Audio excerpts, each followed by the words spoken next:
Bismillahirrahmanirrahim. Assalamualaikum warahmatullahi wabarakatuh. Alhamdulillahi ala ihsani wa syukru lahu ala taufiqihi wa amtinani. Asyhadu an la ilaha illallah wahdahu la syarika lahu ta'ziman li sya'ni wa asyhadu anna Muhammadan abduhu wa rasuluhu da'ila ridwani. Allahumma shalli alaihi wa ala alihi wa ashabihi wa ikhwani. Rekan-rekan sekalian dari pelabuhan yang dirahmati oleh Allah Subhanahu wa taala. Ini adalah pertemuan kita yang terakhir insyaallah tentang syarah Al-Usul Ats-Tsalatsah. Pertemuan yang ketujuh ya. Kita lanjutkan pembahasan tentang Ma'rifatur Rasul, tentang mengenal Rasulullah sallallahu alaihi wasallam. Syekh Muhammad bin Abdul Wahhab rahimahullah berkata ya, akhadha ala hadha 10 sinin yad'u ila tauhid wa ba'da al-'ashri urija bihi ila as-sama' wa furidat alaihi salawatul khams wa shalla fi Makkah 3 sinin wa ba'daha umira bil hijrah ila al-Madinah. Rasulullah sallallahu 10 tahun berdakwah menyeru kepada tauhid. Setelah tahun ke-10 berdakwah, maka beliau diangkat oleh Allah Subhanahu wa taala Isra Mi'raj, yaitu pada tahun 10 kenabian Isra Mi'raj, kemudian diperintahkan baginya untuk salat 5 waktu. Setelah itu beliau salat selama 3 tahun di Mekah, ya, selama 3 tahun di Mekah. Setelah itu beliau diperintahkan untuk berhijrah ke kota Madinah. Jadi beliau berhijrah ke kota Madinah pada setelah 13 tahun berdakwah di Mekah, ya. Wal hijrah al-intiqal min baladi syirki ila badalil Islam. Adapun yang dimaksud dengan hijrah adalah berpindahnya seseorang dari negeri yang syirik menuju ke negeri Islam. Wal hijratu faridatun ala hadhihi al-ummah min baladi syirki ila baladil Islam wa hiya baqiyatun ila an taquma sa'ah. Dan hijrah adalah kewajiban bagi umat ini untuk berpindah dari negeri syirik kepada negeri Islam, dan kewajibannya berlaku sampai hari kiamat. Wa dalilnya qauluhu ta'ala, firman Allah, innal ladzina tawaffahumul malaikatu zalimi anfusihim. Sungguhnya orang-orang yang diwafatkan oleh malaikat dalam kondisi menzalimi diri mereka sendiri, yaitu bermaksiat. Qalu fima kuntum, kenapa kalian tidak berhijrah? Qalu kunna mustad'afina fil ardi, kami dalam kondisi lemah di Mekah. Qalu alam takun ardullahi wasi'atan fatuhajiru fiha. Ya, kenapa kalian tidak berhijrah bukankah bumi Allah luas, kalian bisa hijrah kemana yang kalian kehendaki? Faulaika ma'wahum jahannam, maka inilah orang-orang yang tempatnya di neraka jahannam. Wasa'at masira, dan sungguh buruk tempat kembali mereka, itu neraka. Ilal mustata'afina minar rijal wan nisa' wal wildan, kecuali orang-orang yang lemah dari kalangan lelaki yang memang mereka tidak bisa berhijrah. Para wanita yang ditahan oleh keluarga mereka tidak bisa berhijrah dari Mekah menuju Madinah. Wal wildan, dan anak-anak la yastati'una hilatan wa la yahtaduna sabila. Mereka tidak punya kemampuan dan mereka tidak bisa pergi ke kota Madinah. Fa ulaika asallahu ayyafu anhum. Mereka itulah semoga Allah mengampuni mereka. Wa kana Allahu afuwan ghafura, dan sungguhnya Allah Subhanahu wa taala Maha pengampun lagi Maha memaafkan. Dalil juga yang menunjukkan hijrah hukumnya wajib, wa qauluhu ta'ala, firman Allah Subhanahu wa taala, ya ibadiyalladzina amanu inna ardi wasi'atun fa iyaya fa'budun. Wahai hamba-hambaku yang beriman, sungguhnya bumiku luas, maka kepada akulah kalian beribadah. Qala al-Baghawi rahimahullahu taala, berkata Imam al-Baghawi dalam tafsirnya, sababun nuzuli hadhihi al-ayah fil muslimin alladzina bi Makkah lam yuhajiru. Ya, sebab nuzul turun ayat ini adalah tentang orang-orang Islam yang ada di Mekah dan namun mereka tidak berhijrah. Nadahumullah bismil iman. Allah menyuruh mereka, memanggil mereka dengan keimanan, yaitu ya ibadiyalladzina amanu, wahai hamba-hambaku yang beriman. Wa dalil alal hijrah minas sunnah. Adapun dalil tentang wajibnya hijrah dari sunnah Nabi sallallahu alaihi wasallam, yaitu qauluhu sallallahu alaihi wasallam, sabda Nabi sallallahu alaihi wasallam, la tanqati'ul hijratu, tidak akan terputus hijrah hatta tanqati at-taubatu, sampai terputus taubat. Wala tanqati at-taubatu, dan taubat tidak akan terputus hatta tatlu asy-syamsu min maghribiha, sampai matahari terbit dari barat, ya. Pada pembahasan ini Syekh Muhammad bin Wahhab rahimahullah taala membahas tentang masalah hijrah. Kita secara singkat, ya.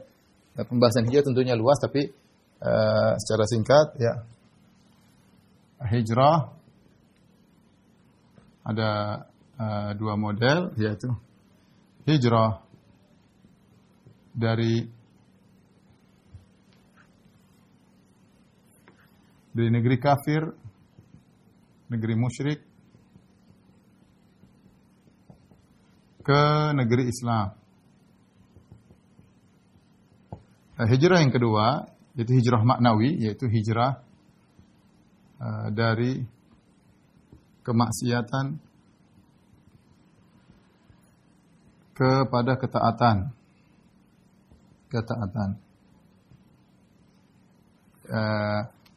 Adapun dalil-dalil tadi disebutkan oleh Syekh Abdul Wahab, ya.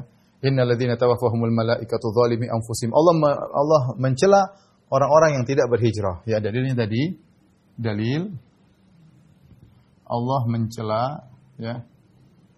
Mencela orang-orang yang tidak berhijrah padahal mereka mampu. Padahal mereka mampu. Mereka mampu. Mampu dan bumi Allah luas. Kemudian Allah sebutkan bahwasanya mereka tempatnya di neraka. Mereka dimasukkan ke neraka. Ke neraka. Ya. Adapun dalil tentang hijrah dari kemaksiatan pada ketaatan, ya, kata Nabi sallallahu alaihi wasallam, wal muhajir man hajara ma nahallahu anhu. Orang yang berhijrah sesungguhnya, ya. Orang yang berhijrah yang meninggalkan apa yang Allah larang.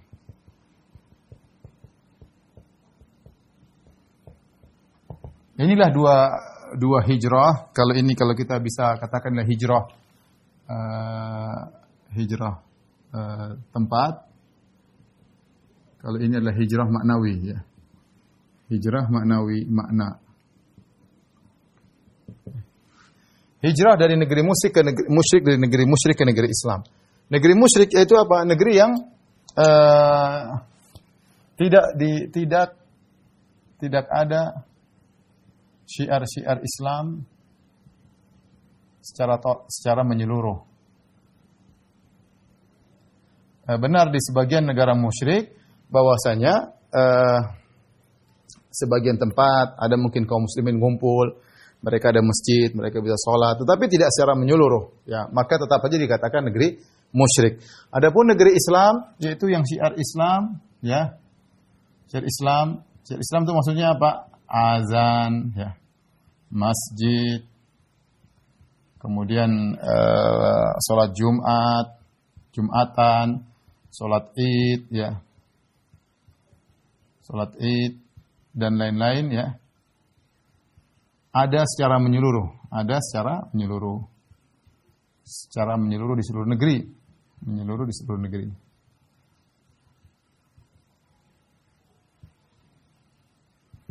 Kalau kita lihat definisi di antara definisi yang disampaikan oleh para ulama, oleh karena Nabi SAW kalau ingin menyerang suatu negeri, Nabi lihat dulu ada enggak azan dikumandangkan. Kalau dikumandangkan berarti Nabi tidak menyerang.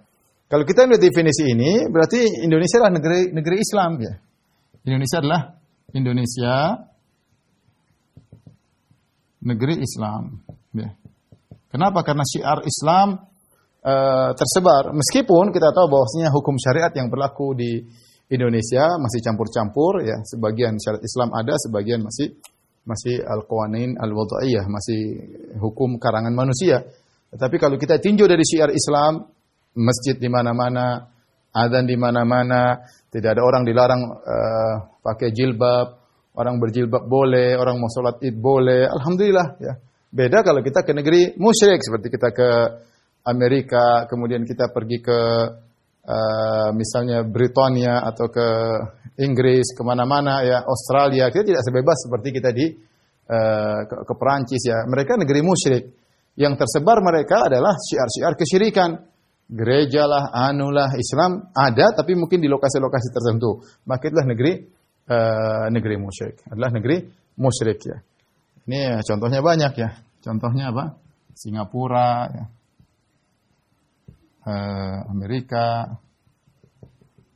dan lain-lainnya. Kalau ini Indonesia seperti Malaysia, Ya, tentunya Arab Saudi ya. Qatar, Dubai dan lain-lain. Banyak negeri sebelum Darussalam, banyak sekali negeri-negeri Islam ya.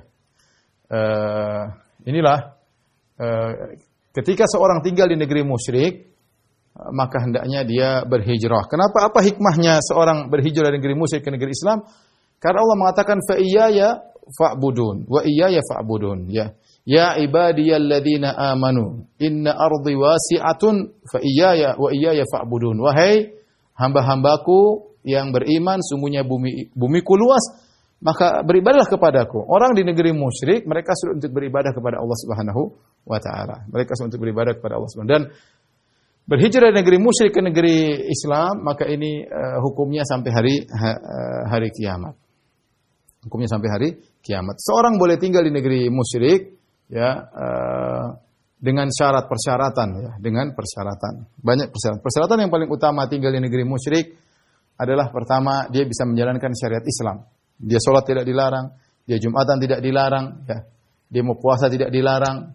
Dia kalau mau haji mungkin dia untuk haji, ya. Dia bisa menjalankan syariat Islam. Yang kedua, dia punya ilmu yang cukup untuk bisa menahan dirinya atau menyelamatkan dirinya dari berbagai macam syubhat dan syahwat. Ini syarat utama, bisa menyelamatkan dirinya dari syubhat dan syahwat. Ya, kemudian ketiga, dia punya keperluan di sana. Dia punya keperluan di sana. Ya, keperluan misalnya dia mungkin belajar, mungkin dia berobat, ya, mungkin dia berdakwah, mungkin dia jadi misalnya jadi duta besar atau utusan negara dan macam-macam. Ya. Kalau ternyata tidak memenuhi persyaratan, maka sebaiknya tidak tinggal di sana ya. Jadi kita bahas di sini misalnya syarat tinggal di negeri kafir ya. Yang perlu diingat, hukum asal tinggal di negeri kafir tidak boleh hukum asal. Rasulullah SAW bersabda, "Ana bari'un min kulli muslimin yuqimu baina adhuril musyrikin." Aku berlepas diri dari setiap muslim yang dia tinggal di tengah-tengah negara orang-orang musyrik. Kenapa? Karena dia sulit di sana, dia sulit menjalankan syariat. Kemudian yang kedua, dia lihat kesyirikan di mana-mana. Siapa yang hatinya tenang lihat orang kesyirikan? Siapa hatinya lihat orang berbuka aurat di mana-mana? Ya. Siapa hatinya bisa tenteram? Kemudian kalau dia aman, bagaimana anaknya? Anaknya belum tentu aman. Anaknya sekolah di tempat-tempat tersebut yang bergaul dengan orang-orang kafir. Terkadang pakai jilbab mungkin diejek, dia harus buka jilbab dan yang lainnya. Kasihan anak-anaknya ya. Sampai saya punya kenalan di sana di suatu negara Eropa, anaknya sampai diejek sama teman-temannya karena dia satu-satunya yang belum berzina. Satu-satunya yang belum berzina diejek sama teman-temannya. Sampai bapaknya tanya sama saya, "Ustaz, gimana anak saya?" Kasihan. Ya, inilah di antara mudaratnya tinggal di negeri-negeri musyrikin. Paling enak di Indonesia sudah. Paling enak makan apa saja gampang, mau ibadah gampang, mau apa gampang, alhamdulillah. Ya, tinggal kita banyak bersyukur kepada Allah Subhanahu wa taala. Oleh karenanya, tinggal di negara musyrikin ada syarat-syaratnya. Yang pertama, bisa menjalankan syariat.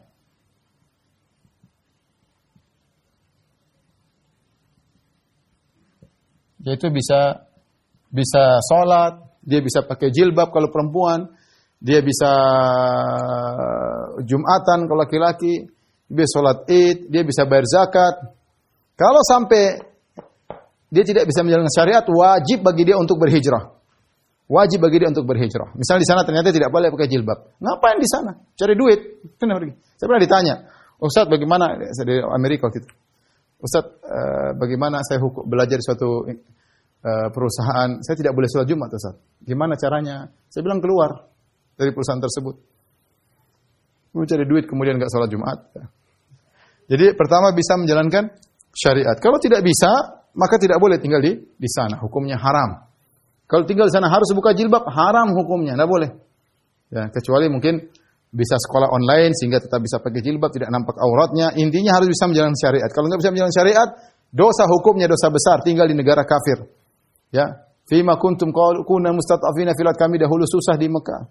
Qalu alam takun ardullahi wasi'ah fatuhajiru fiha, bukankah bumi Allah, kenapa kau tidak berhijrah? Sembahlah Allah, banyak bumi bisa kau sembah. Para sahabat dahulu tidak bisa ibadah kepada Allah di Mekah, diintimidasi, dibunuh oleh orang musyrikin. Mereka berhijrah ke negeri Habasyah. Mereka pergi hijrah ke negeri Habasyah, negeri yang lebih miskin, jauh. Mereka berhijrah supaya apa? Supaya bisa beribadah kepada Allah Subhanahu wa taala. Supaya bisa beribadah kepada Allah Subhanahu wa taala. Pertama, bisa menjalankan syariat. Yang kedua, syarat kedua harus punya ilmu dan iman yang cukup ya untuk membantah syubhat dan selamat dari syahwat.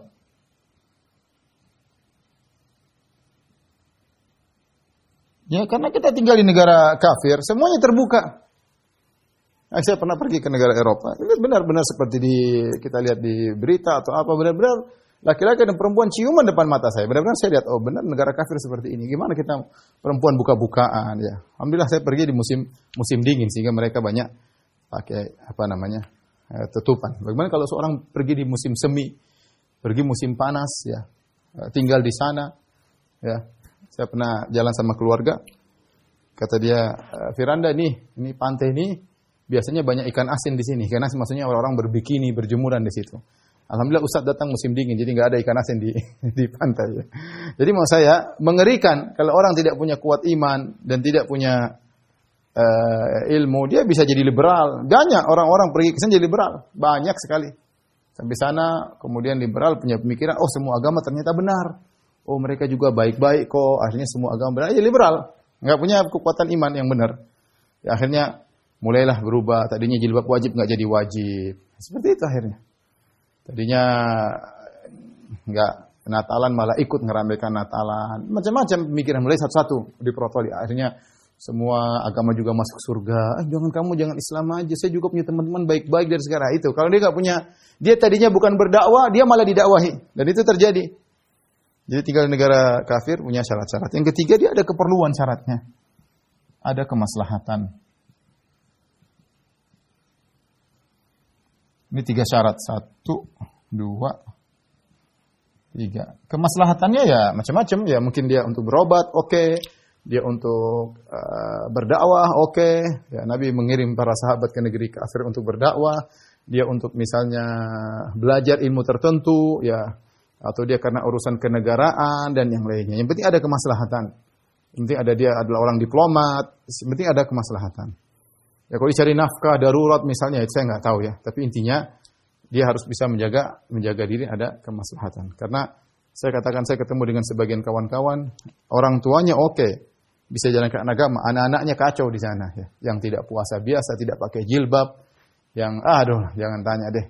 Kasihan ya, bagaimana tanggung jawab dia sebagai orang tua di akhirat kelak. Jangan sampai kita hanya memikirkan dunia untuk mencari nafkah di negeri kafir, akhirnya anak kita jadi korban. Nah, kalau kita benar-benar tinggal sana, harus punya sumbangsi dalam dakwah, anak-anak harus dijaga, karena kita hidup di suatu tempat yang sangat tidak kondusif untuk menjaga keimanan anak-anak ya.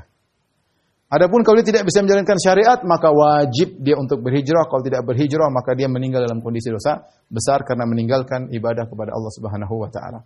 Baik. Kemudian dari sini kita tahu negara musyrik seperti apa, negara Islam seperti apa. Yang aneh, kita dapati seperti kelompok-kelompok jihadis seperti Jamaah Islamiyah ya. Saya ketemu dengan beberapa orang yang sudah sadar, mereka dulu berhijrah dari mana? Dari Indonesia ke Australia. Ini kenyataannya. Berhijrah dari mana? Dari Indonesia ke Australia. Sampai ada di antara mereka yang menjadi gubernur Jamaah Islamiyah. Karena sudah sadar ya, ngobrol sama saya. Ustaz, gimana kita sampai berhijrah? Ya, berhijrah dari Indonesia, negara Islam, berhijrah ke negara, gimana? Itu hijrah model apa yang mereka bilang ya? Hijrah model apa ya? Hijrah itu dari negara kafir ke negara Islam, bukan dari negara Islam kabur ke negara kafir, dan banyak seperti itu ya. Dari Saudi hijrah ke Kanada, dan ini terjadi. Saya dulu punya kenalan, saya sebegitulah, kurang suka dengan Islam, kemudian merasa tidak bebas di Saudi zaman-zaman dulu. Akhirnya dia milih untuk pergi ke Kanada, dia merasa nyaman di sana dan yang lainnya. Jadi ikhwan dan akhwat yang dirahmati Subhanahu wa taala, inilah berkaitan dengan hijrah tempat. Ini berlaku sampai hari kiamat. Jika Anda tidak bisa beribadah kepada Allah suatu tempat, maka silakan Anda berhijrah. Sebagian saudara-saudara kita mereka berhijrah misalnya dari Rohingya. Mereka berhijrah ke Saudi misalnya. Ada yang berhijrah dari India mungkin mau ditangkap berhijrah ke negara Islam misalnya ya. Dan seperti misalnya Dr. Zakir Naik yang harus meninggalkan India pergi ke Malaysia misalnya. Ya kondisi tidak apa ya, di mana-mana Islam begitu ya, artinya kalau kita minoritas biasanya kita diintimidasi, sementara kalau non muslim, orang kafir minoritas di negeri Islam biasanya tidak jadi masalah ya. Orang Islam sangat baik dan sangat adil ya.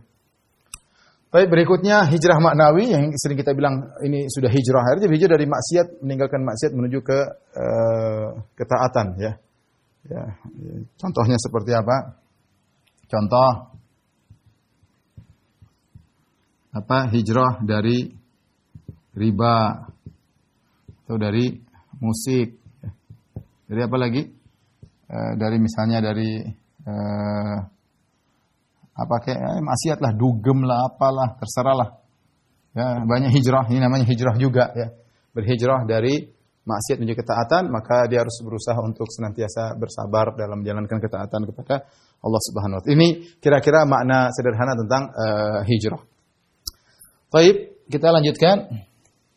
Dan hijrah ini berlaku terus sampai hari kiamat. Selanjutnya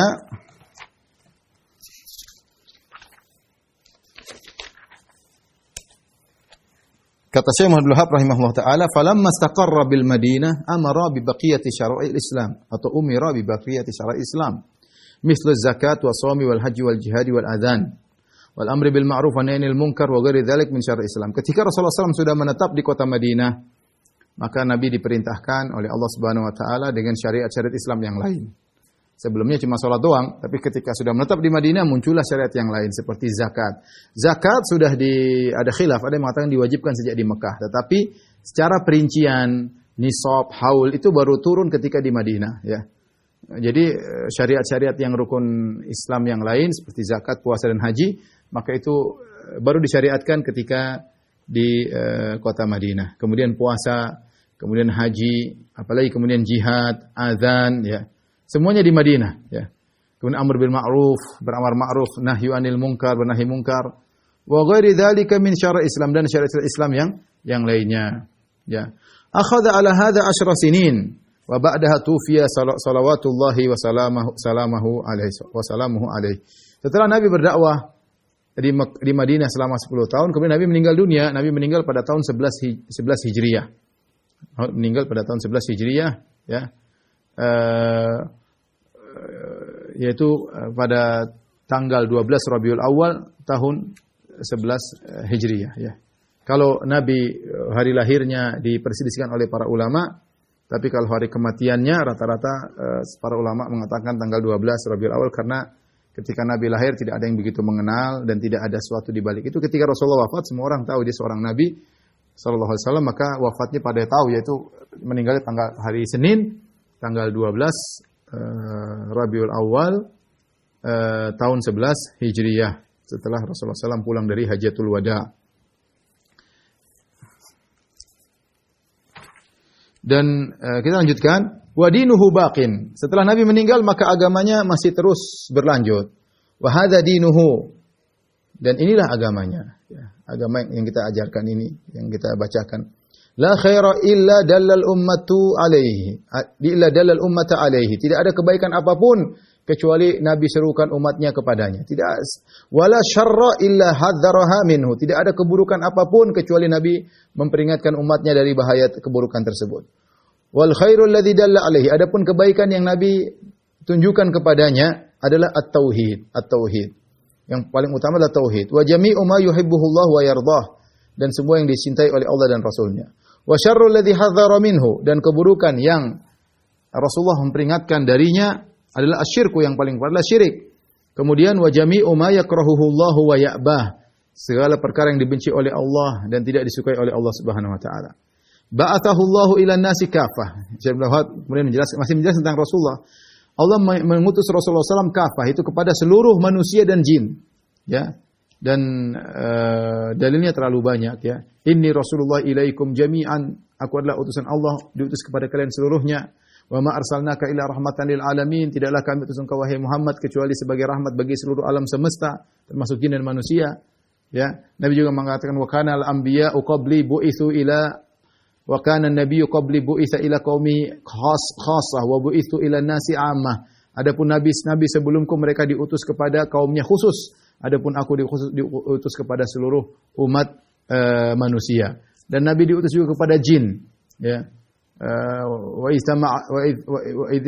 istama'a ilaika nafarun minal jinni, ya.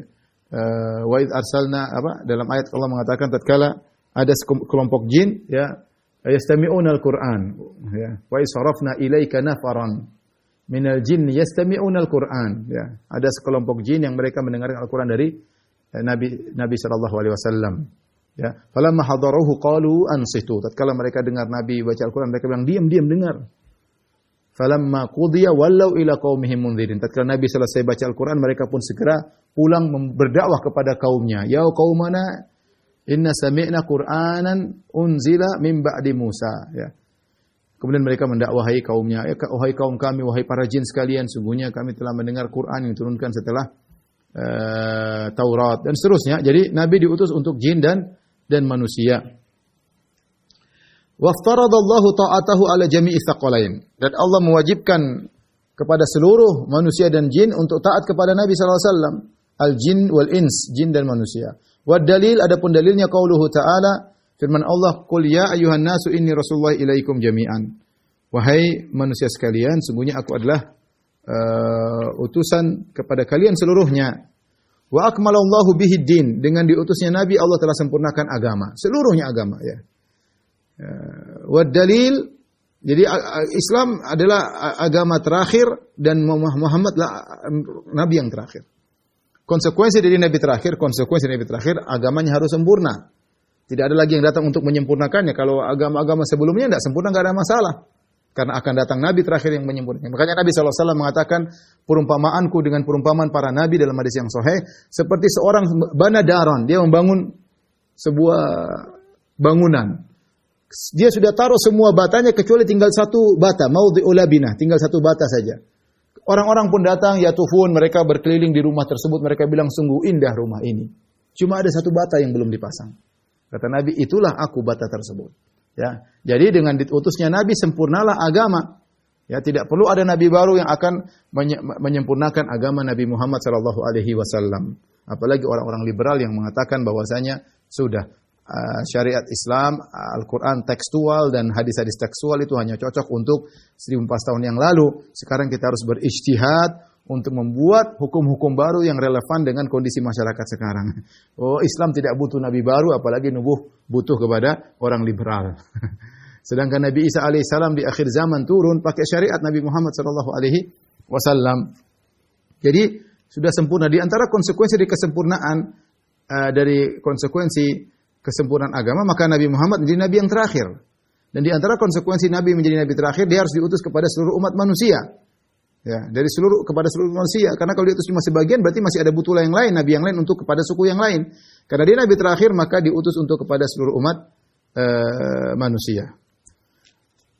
Kemudian Syekh Abdul Wahab rahimahullah berkata, wa dalil ala mautihi, adapun dalil bahwasanya Rasulullah meninggal dunia, qauluhu ta'ala, adalah firman Allah Subhanahu wa taala, innaka mayyitun wa innahum mayyitun. Jelas engkau akan mati dan mereka juga akan mati.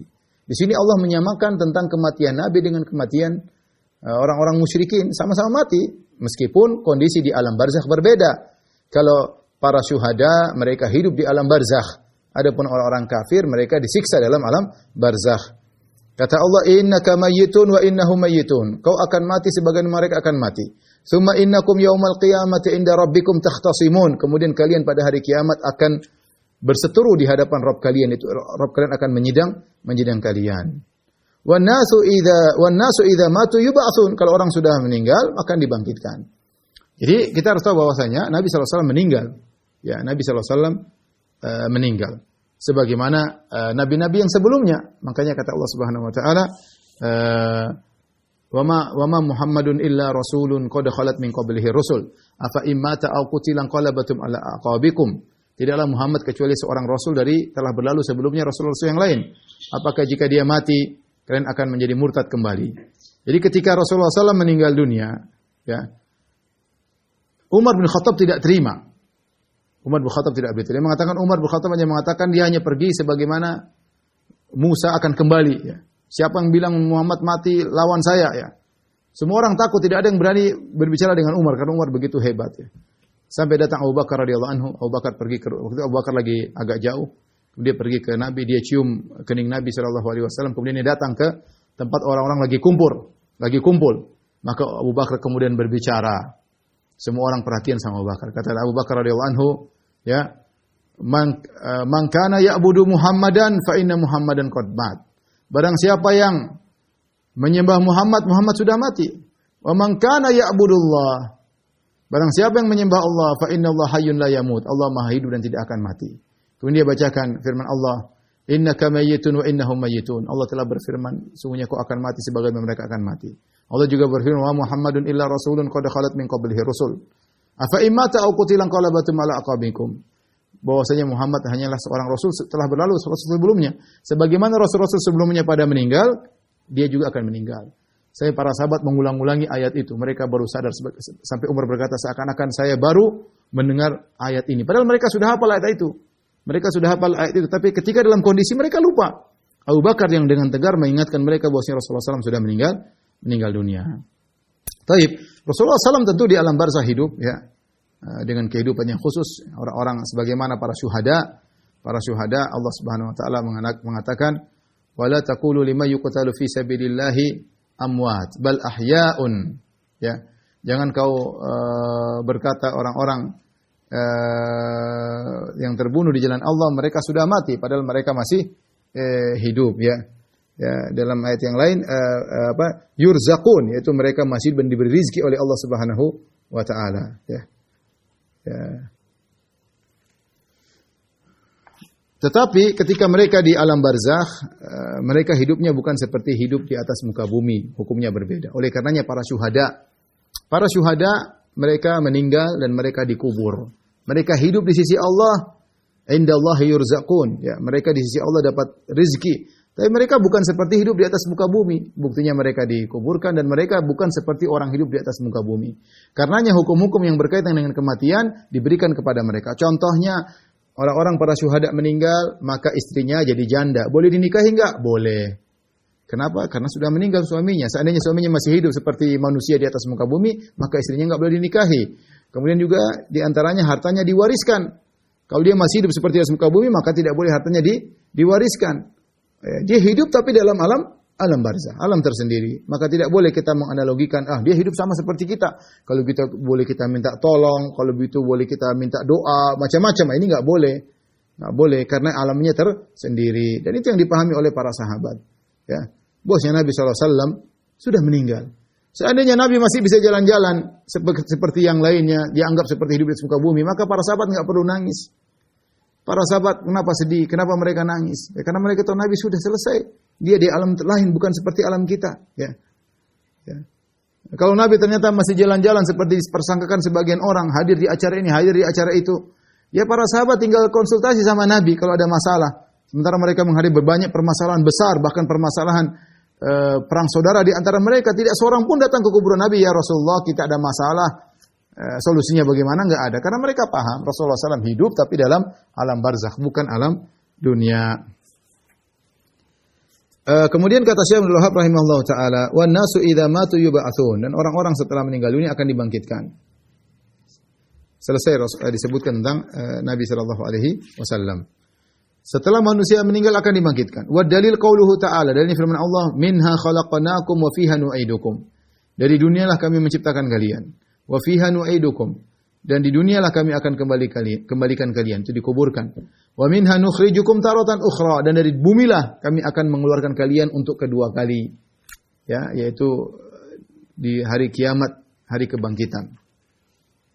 Wa qauluhu ta'ala, di antara dalil bahwasanya adanya hari kebangkitan. Wallahu ambatakum minal ardi nabata. Allah telah menumbuhkan kalian dari bumi, ya.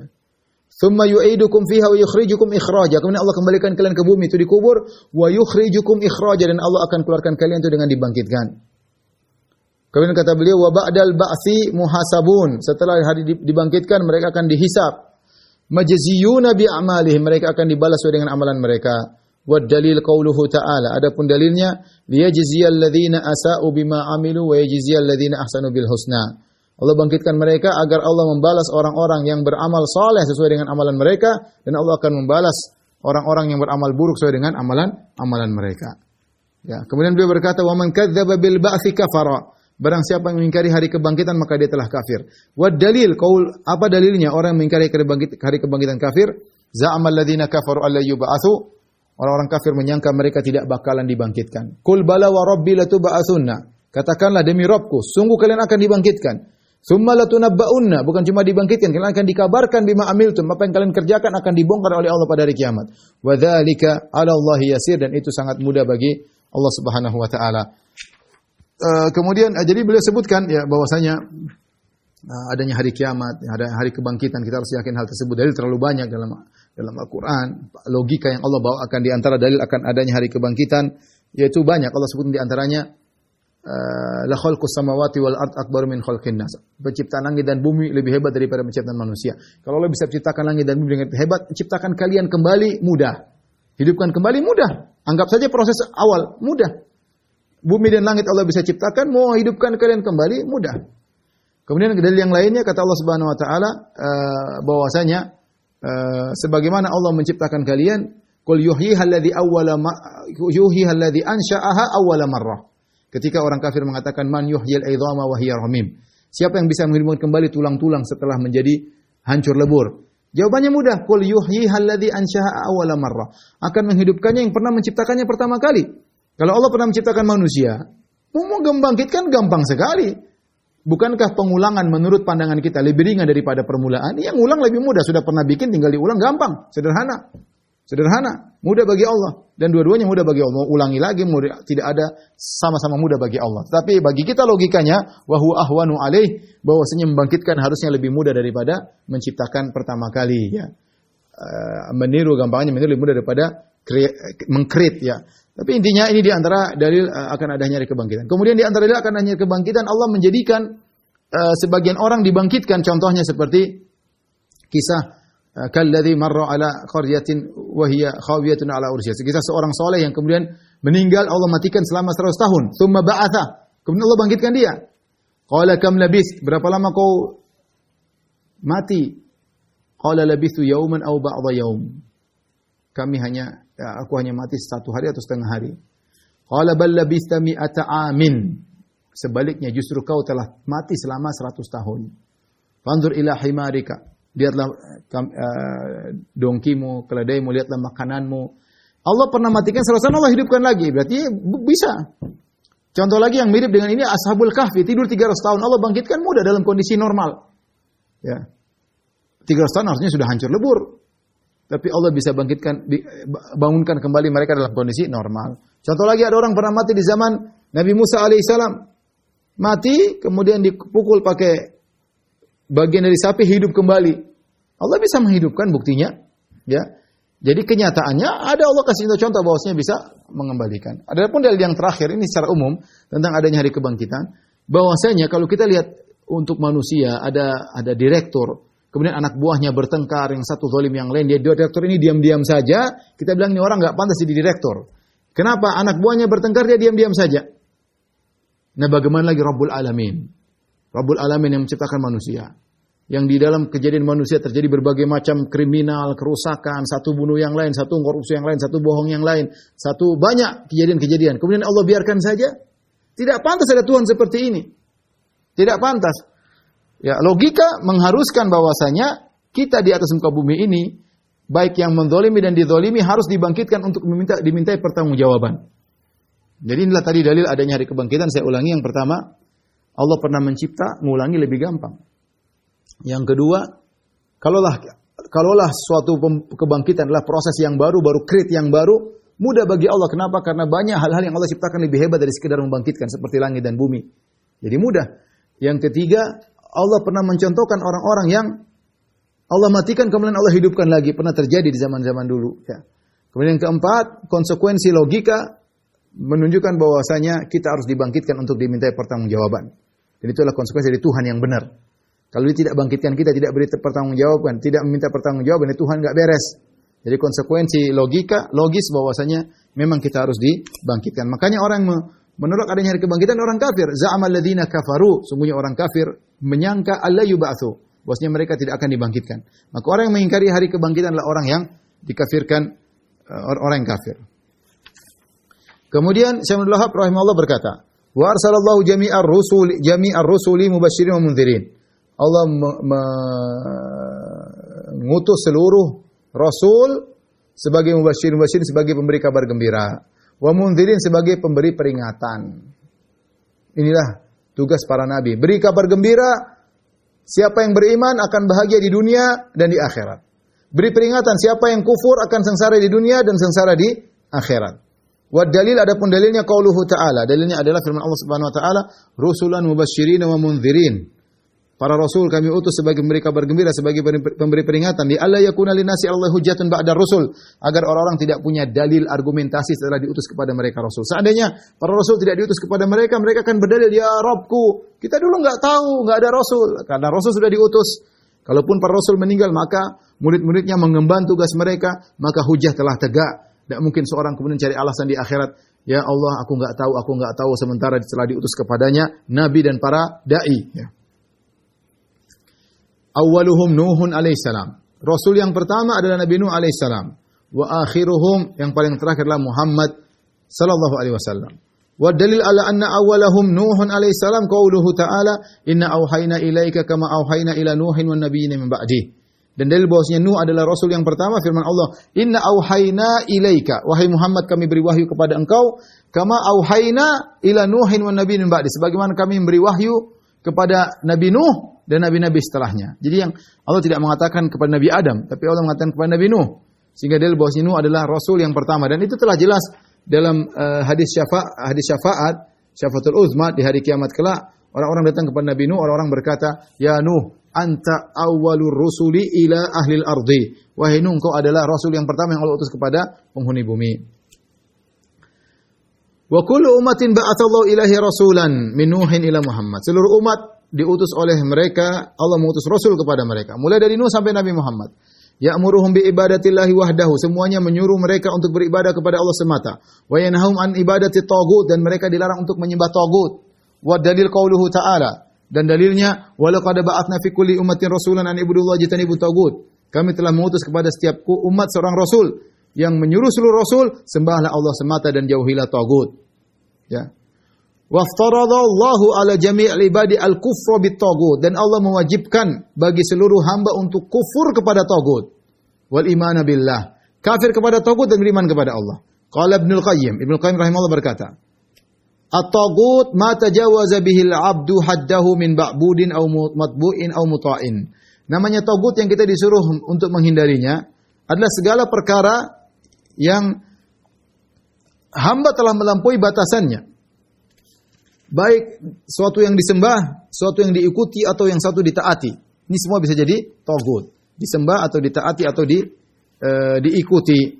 Kemudian Syekh Muhammad rahimahullah berkata, wa tawaghitu katsiratun, dan taghut-taghut itu banyak. Taghut itu dari togo, itu melampaui batas. Wa ru'usuhum khamsah, dan bos-bosnya taghut ada 5. Siapa bos-bos taghut? Pertama iblis. La'natullah alaih, ya, la'anahullah. Yang kedua, waman ubida huwa radin, seorang yang diibadahi dan dia ridha, dia senang diibadahi. Ya, contoh mungkin Saibaba sudah tewas, ya. Yang ketiga, waman da'an nas ila ibadati nafsi, barang siapa yang menyeru agar orang menyembahnya, seperti Fir'aun, Namrud. Waman idda'a syai'an min ilmil ghaib, orang yang mengaku tentang ilmu gaib. Yang kelima, waman hakama bi ghairi ma anzalallah, dan barang siapa yang berhukum dengan nama selain Allah Subhanahu wa taala. Tapi kita akan bahas taghut, ya. Taghut ada 5.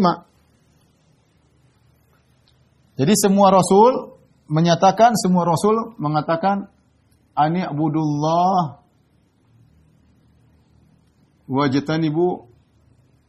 wajtanibu taghut. Seluruh rasul mengatakan sembahlah Allah saja semata, kemudian jauhilah taghut. Jadi ada dua syarat. Syarat pertama, syarat kedua.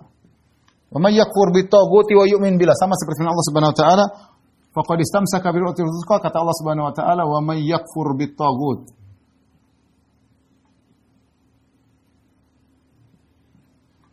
Wa yu'min billah. Faqad istamsaka bil urwatil wuthqa.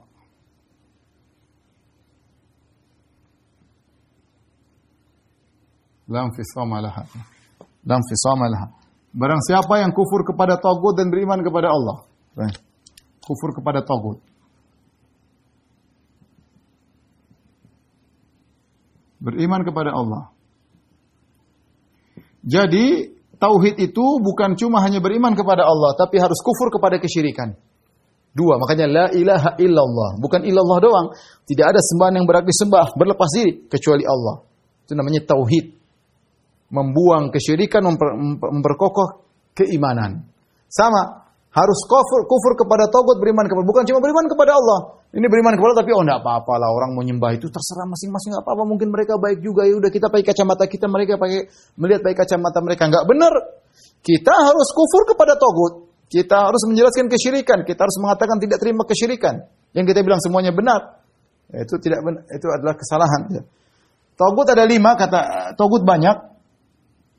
Bos-bos tagut. Yang pertama iblis. Yang kedua yang disembah selain Allah. Dan dia ridha. Kemudian yang ketiga yang menyeru kepada menyembah dirinya. Menyeru untuk menyembah dirinya.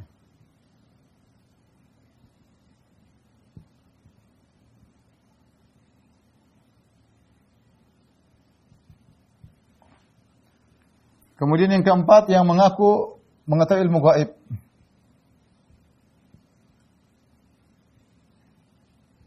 Para dukun. Yang kelima baru yang berhukum dengan selain Allah. Dengan selain hukum Allah. Inilah 5 tagut yang disebut oleh Syekh Muhammad rahimahullahu taala. Iblis, ya iblis kalau secara zatnya mungkin enggak ada yang sembah, ya. Iblis bisa disembah secara zatnya, ya mungkin setan-setan nyembah iblis. Bisa maksudnya disembah adalah ditaati. Ditaati perintahnya. Itu iblis. Sekarang dia bisik-bisik nyuruh ini nyuruh anu. Kalau dia menunjukkan saya iblis, enggak ada yang mau taat. Tapi kan dia menggoda dengan bisik-bisik. Yang disembah selain Allah dan dia ridha. Berarti kalau tidak ridha bukan tagut. Bukan tagut. Contoh yang tidak ridha, contohnya siapa? Para nabi. Nabi Isa disembah, dia tidak ridha. Ya. Kemudian malaikat disembah, mereka tidak ridha. Orang-orang soleh disembah, mereka tidak ridha.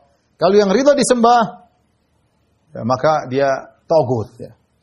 Orang-orang memuji dia berlebih-lebihan, seakan-akan dia punya kemampuan rububiyah, dia senang. Ya. Maka dia tagut. Yang menyuruh untuk menyembah dirinya, contohnya adalah Fir'aun. Dan mungkin Namrud juga, ya.